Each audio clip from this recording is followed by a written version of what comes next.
Friends இன்றைக்கி நம்மகிட்ட பார்த்தீங்கன்னா ஒரு எக்ஸ்டென்ஷன் பாக்ஸ் தான் ஃப்ரெண்ட்ஸ் வந்திருக்கு. இது பார்த்தீங்கன்னா சரியாக ஒர்க் ஆகலைன்னாங்க. வாங்க அது என்ன கம்ப்ளைண்ட்னு பார்க்கலாம். ஃபஸ்ட் நம்ம என்ன பண்ணிக்கிறோம், இதை ஆன் பண்ணிக்கிறோம் ஃப்ரெண்ட்ஸ். ப்ளக்இன் பண்ணிவிட்டு ஆன் பண்ணிக்குவோம். ஆன் பண்ணிவிட்டு செக் பண்ணி பார்ப்போம் ஃப்ரெண்ட்ஸ். இதில் இந்த பட்டன் அப்படி அமுக்குனா போதும்.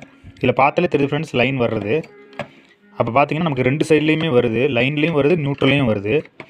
அப்போ இப்படி வந்தாலே நமக்கு வந்து சரி வராது ஃப்ரெண்ட்ஸ். அப்போ நம்ம இது என்ன கம்ப்ளைண்ட்டுன்னு இதை ரிமூவ் பண்ணிவிட்டு பார்க்கலாம். அப்போ இந்த ஸ்க்ரூவெல்லாம் நம்ம ஃபஸ்ட்டு ரிமூவ் பண்ணி எடுத்துக்குவோம். ஓகே ஃப்ரெண்ட்ஸ், இப்போ நம்ம வந்து இந்த ஸ்க்ரூவில் ரிமூவ் பண்ணி எடுத்துட்டோம். இப்போ பார்த்தீங்கன்னா ஃப்ரெண்ட்ஸ், இப்போ நம்ம வந்து தனியாக ரிமூவ் பண்ணி எடுத்துட்டோம்.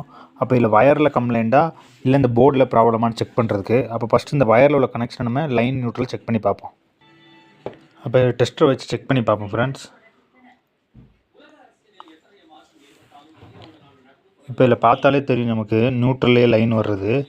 அதே மாதிரி பார்த்தீங்கன்னா லைன்லேயும் லைன் வருது. அப்போ லைன் இப்போ நம்ம செக் பண்ணி பார்த்ததில்ல ஃப்ரெண்ட்ஸ், நமக்கு வந்து நியூட்ரல் தான் கட் ஆயிருக்கு. இது திரிக்கோர் வயர்ன்றதுனால எந்த இடத்துல எக்ஸாக்டாக கட் ஆயிருக்குன்னு நமக்கு வந்து அனலைஸ் பண்ண முடியல. ஆனால் நம்ம இப்போ என்ன பண்ண போகிறோம்னா ஃப்ரெண்ட்ஸ், இதில் வந்து பார்த்தீங்கன்னா இந்த எர்த்து வந்து நல்லா இருக்குது. அப்போ இந்த நியூட்ரல் நம்ம வந்து கட் பண்ணி விட்டுட்டு இந்த எர்த்தை வந்து என்ன பண்ண போகிறோம், நியூட்ரல் ஆக்கி விட்டுற போகிறோம். அப்படி செட் பண்ணோம்னா இந்த வயர் நமக்கு டேமேஜ் ஆகாமல் யூஸ் பண்ணிக்கலாம் ஃப்ரெண்ட்ஸ். வாங்க ஃப்ரெண்ட்ஸ், அதை செட் பண்ணிவிட்டு பார்க்கலாம். இப்போ நம்ம இதை வந்து செட் பண்ணிட்டோம். இதை வந்து நம்ம ஒரு லைட்டிங்க்கு அளவுக்கு நம்ம யூஸ் பண்ணிக்கலாம். ஏன்னா இதில் எர்த்து நம்ம வந்து கட் பண்ணியிருக்கிறதுனால ரொம்ப ஹெவியாக கொடுக்க முடியாது. சின்ன ஒரு லைட்டிங் போடுற மாதிரி அளவுக்கு நம்ம வச்சுக்கலாம். மொபைல் சார்ஜர் போடுற மாதிரி அளவுக்கு நம்ம இந்த எக்ஸ்டென்ஷன் பாக்ஸை வச்சுக்கலாம். ஃபைனலி பார்த்தீங்கன்னா நமக்கு இந்த எக்ஸ்டென்ஷன் பாக்ஸ் இப்போ ரெடி ஆயிடுச்சு ஃப்ரெண்ட்ஸ். இப்போ இந்த பார்த்தாலே தெரியும் லைட்டு எப்படி க்ளோ ஆகுறது. அப்போ இது மாதிரி உள்ள இன்ட்ரெஸ்டான video, electric and electronic videos பார்க்க என்னோட சேனலை ஃபாலோ பண்ணுங்கள் ஃப்ரெண்ட்ஸ், சப்ஸ்கிரைப் பண்ணுங்கள்.